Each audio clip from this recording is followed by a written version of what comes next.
ఆంధ్రప్రదేశ్కు ప్రత్యేక సాయంపై ఢిల్లీలో చకచకా పరిణామాలు సాగుతున్నాయి. మధ్యాహ్నమే అరుణ్ జైట్లీ ప్రకటన చేస్తారని భావించినప్పటికీ కొన్ని విషయాల్లో రాష్ట్ర ప్రభుత్వంతో ప్రతిష్టంభన కారణంగా ఆయన మీడియా సమావేశం వాయిదా పడింది. 8 గంటలకు అరుణ్ జైట్లీ మీడియాతో మాట్లాడతారని ఢిల్లీ నుంచి అందుతున్న సమాచారం. అక్కడి తాజా పరిణామాలను ప్రతినిధి అరుణ్ అందిస్తారు. అరుణ్, జైట్లీ మీడియా సమావేశం ఎప్పుడు మొదలవుతోంది? ప్రకటనలో ఏముండే అవకాశం ఉంది? స్వప్న, వాస్తవానికి 6:30 గంటలకు అరుణ్ జైట్లీ మాట్లాడతారని అరుణ్ జైట్లీ కేంద్ర ఆర్థిక మంత్రిత్వ శాఖ వర్గాలు తోలుతా అధికారికంగా ప్రకటించినప్పటికీ అరుణ్ జైట్లీ కొంత అధికారులతోటి ఆర్థిక శాఖకు సంబంధించినటువంటి అధికారులతో భేటీ అయ్యారు. ఈ భేటీ నేపథ్యంలో అరుణ్ జైట్లీ 8 గంటలకు మాట్లాడతారని అరుణ్ జైట్లీ కార్యాలయ వర్గాలు పేర్కొన్నాయి. ఈ నేపథ్యంలోనే ఆ రాష్ట్రానికి సంబంధించినటువంటి అనేక అంశాలు అరుణ్ జైట్లీ చర్చిస్తున్నట్లుగా తెలుస్తా ఉంది. అంతకుముందు అరుణ్ జైట్లీ మీడియాతోటి మాట్లాడిన సందర్భంలో ఆ రాష్ట్రానికి ఇప్పటికీ 21 కేంద్రీయ సంస్థలను మంజూరు చేయడం జరిగింది. వాటికి సంబంధించినటువంటి చర్చ ఆంధ్రప్రదేశ్ ప్రజలకు ఇంకా చేరలేదనేటువంటి ఒక భావాన్ని ఆయన వ్యక్తం చేయడం జరిగింది. దాంతో పాటుగానే రాష్ట్రానికి ప్రత్యేక హోదా సంబంధించిన విషయంలో 14వ ఆర్థిక సంఘం నివేదిక తర్వాత 14వ ఆర్థిక సంఘం ఇచ్చినటువంటి సిఫారసులన్నీ అమలవుతున్న నేపథ్యంలో ప్రత్యేక హోదా అనేది దాదాపు సాధ్యం కాకపోవచ్చు. కాబట్టి ప్రత్యేక హోదా వల్ల వచ్చేటువంటి ప్రయోజనాలు ఏవైతే ఉన్నాయో, అంటే ప్రత్యేక హోదా వల్ల రాష్ట్రానికి కేంద్రం నుంచి వచ్చేటువంటి నిధులు గ్రాంట్ల రూపంలో 90% వస్తాయి. సో ప్రత్యేక హోదా లేని రాష్ట్రాలకు 60% నిధులు వస్తాయి. 30% ఈ 30% ఉన్నటువంటి వ్యత్యాసం ఏదైతే ఉందో ఆ 30% వ్యత్యాసాన్ని ప్రతి ఏటా నిధుల రూపంలో ఇవ్వాలనేటువంటి ఒక ప్రతిపాదన కేంద్ర ప్రభుత్వం ప్రధానంగా యోచిస్తోంది. దీనికి సంబంధించినటువంటి స్పష్టమైన ఒక ప్రకటనని అరుణ్ జైట్లీ చేసేటువంటి అవకాశాలు ఉన్నట్లుగా ఆర్థిక శాఖ వర్గాలు పేర్కొంటున్నాయి. మరోవైపు రాష్ట్రానికి సంబంధించినటువంటి అనేక అంశాలు, విభజన తర్వాత విభజన చట్టంలో పేర్కొన్నటువంటి అనేక అంశాలన్నింటినీ కూడా ఈ నేపథ్యంలోనే అరుణ్ జైట్లీ ప్రస్తావించేటువంటి అవకాశం ఉంది. అరుణ్ జైట్లీ ఇచ్చేటువంటి సమాచారం ప్రకారం చూస్తే అరుణ్ జైట్లీ అదేవిధంగా కేంద్ర ఆర్థిక శాఖ వర్గాలు ఇచ్చేటువంటి సమాచారం ప్రకారం చూస్తే కేంద్ర ప్రభుత్వం నుంచి రాష్ట్రానికి నిధుల విషయంలో కానీ రాష్ట్ర అభివృద్ధికి అవసరమైనటువంటి సహకారం విషయంలో కానీ ఎట్టి పరిస్థితుల్లోనూ వెనకడుగు వేసేది లేదు. రాష్ట్రానికి పూర్తి స్థాయిలో సహకరించి రాష్ట్ర అభివృద్ధికి కేంద్రం నుంచి ఇవ్వాల్సినటువంటి అన్ని రకాల తోడ్పాటును అందించేందుకు తాము ఎప్పుడు సిద్ధంగా ఉన్నట్లుగానే పేర్కొంటూ వస్తున్నారు. పోలవరం ప్రాజెక్టుకు సంబంధించిన నిధులు కావచ్చు, అదేవిధంగా ప్రధానంగా రెవెన్యూ లోటు విషయంలోనే రాష్ట్ర ప్రభుత్వాల మధ్య ఒక రకమైనటువంటి భేదాభిప్రాయాలు వచ్చినట్లుగా తెలుస్తా ఉంది. కేంద్రం గతంలో కేంద్రం పేర్కొన్న విధంగానే 13,000 నుంచి 16,000 కోట్ల రూపాయలు రెవెన్యూ లోటుని 7,000 కోట్ల రూపాయలు మాత్రమే రెవెన్యూ లోటు ఉందని చెప్పి నీతి ఆయోగ్ అదేవిధంగా కేంద్ర ఆర్థిక శాఖ వర్గాలు పేర్కొనడం పట్ల కొంత అసంతృప్తి వ్యక్తమవుతున్నప్పటికీ దానికి సంబంధించినటువంటి విషయంలో ఇంకా చర్చలు కొనసాగుతున్నాయి. కేంద్ర ఆర్థిక శాఖ వర్గాలు పేర్కొన్న విధంగా చూస్తే మాత్రం ఇప్పటికీ ఆంధ్రప్రదేశ్ సంబంధించినటువంటి విషయంలో చర్చలు కొనసాగుతున్నాయి. నివేదికకు ఇంకా తుది రూపు ఇవ్వలేదు. కానీ అరుణ్ జైట్లీ ఈ రోజు ప్రకటన చేస్తారు అన్న నేపథ్యంలో మాత్రం కసరత్తు పూర్తయిందని మాత్రం భావించడానికి అవకాశం ఉంటుంది.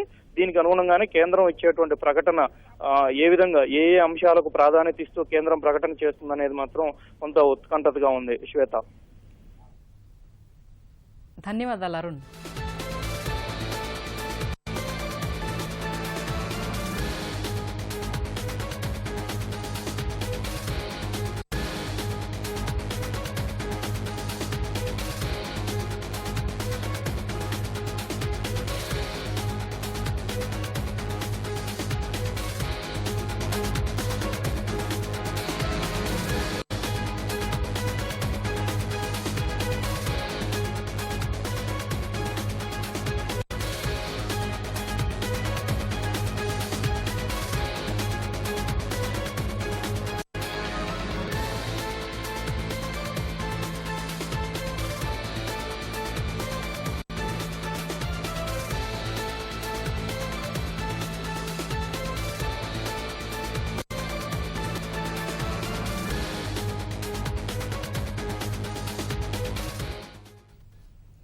కేంద్రం ప్యాకేజీ కసరత్తుపై రాష్ట్ర ప్రభుత్వం ఎలాంటి అభిప్రాయంతో ఉందో మా ప్రతినిధి శ్రీనివాస్ మోహన్ అడిగి తెలుసుకుందాం.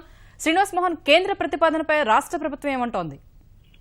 స్వప్న, కేంద్ర ప్రభుత్వం ప్రభుత్వం ప్రకటించబోయే ఈ ప్రత్యేక ప్యాకేజీ అంశంపై రాష్ట్ర ప్రభుత్వం చాలా ఉత్కంఠగా ఎదురు చూస్తోంది. ముఖ్యమంత్రి చంద్రబాబుతో పాటు అందుబాటులో ఉన్నటువంటి మంత్రులు, ముఖ్యంగా యనమల రామకృష్ణుడు, పత్తిపాటి పుల్లారావు, దేవినేని ఉమా, గంటా శ్రీనివాసరావు, మంత్రి నారాయణ, అచ్చెన్నాయుడు వీరంతా ముఖ్యమంత్రి క్యాంపు కార్యాలయంలో ముఖ్యమంత్రి వద్ద వీరంతా ఉండి కేంద్ర ప్రభుత్వం ప్రకటించబోయే ప్యాకేజీకి సంబంధించిన అంశాలపై నిశ్చితంగా చర్చిస్తున్నారు. కేంద్ర ప్రభుత్వం నుంచి ప్యాకేజీ విషయంలో ఎలాంటి ప్రకటన రాబోతోంది అనేదంతా ఆసక్తిగా ఎదురు చూస్తున్నారు. మధ్యాహ్నం 3 గంటల తర్వాత ముఖ్యమంత్రి క్యాంపు కార్యాలయానికి చేరుకున్నారు. అక్కడి నుంచి ఇప్పటి వరకు కూడా ఈ కేంద్ర ప్రభుత్వం నుంచి ఉండేటువంటి ఈ ప్రత్యేక ప్యాకేజీలో ఉన్నటువంటి అంశాలకు సంబంధించి ఉదయం భేటీ అయిన తర్వాత కొన్ని మార్పులు చేర్పులకు సంబంధించి కొన్ని ప్రతిపాదనలను సూచించడం జరిగింది. అందులో ఏ అంశాలకు సంబంధించి ఎలాంటి మార్పులు చేయబోతున్నారు అనే విషయాలన్నిటి మీద కూడా రాష్ట్ర ప్రభుత్వం తమ అభిప్రాయాన్ని ఇప్పటికే స్పష్టంగా ఢిల్లీలో ఉన్నటువంటి ముఖ్యుల దృష్టికి తీసుకెళ్లిన నేపథ్యంలో ప్యాకేజీలో ఎలాంటి మార్పులు తీసుకొస్తున్నారు అనేది ఆసక్తిగా ఎదురు చూస్తున్నారు. ఇప్పటికే కేంద్ర మంత్రి వెంకయ్య నాయుడు కూడా ముఖ్యమంత్రి చంద్రబాబుతో ఫోన్ లో మాట్లాడడం జరిగింది.